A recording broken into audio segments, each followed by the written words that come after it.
The US and Russian administrations are engaged in a war of words, and that's nothing new. Except this time it could mean the end of a Cold War-era treaty that's meant to keep the world safe.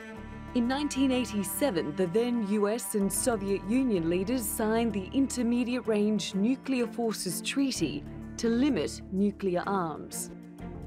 It means that for the first time, the Soviet Union agreed to destroy weapons they already had.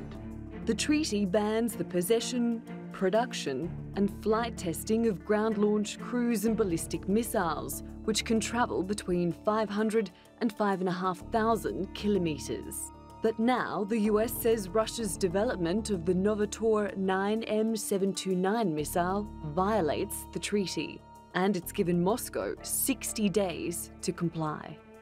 The US says this is the final attempt at a diplomatic solution before it unilaterally withdraws from the treaty. Russia's actions gravely undermine American national security and that of our allies and partners. It makes no sense for the United States to remain in a treaty that constrains our ability to respond to Russia's violations. NATO has also joined the US in calling out Russia for violations, but it is urging calm. We seek dialogue, not confrontation with Russia. We don't want a new arms race. We don't want a new Cold War. Russian President Vladimir Putin says his country has not broken the treaty and that the US is looking for a way to get out of it.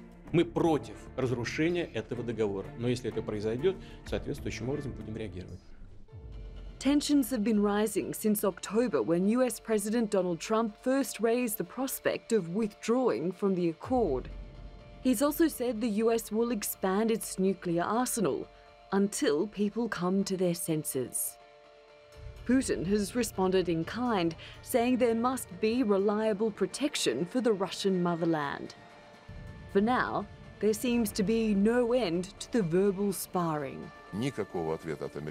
We never had any response from the Americans to our suggestions on the treaties. We remind them about this from time to time, but the answer is the same. You should correct your mistakes and eliminate violations that you have committed. Adults don't talk this way. In the past, Moscow and Washington, D.C. have come back from the edge of an arms race.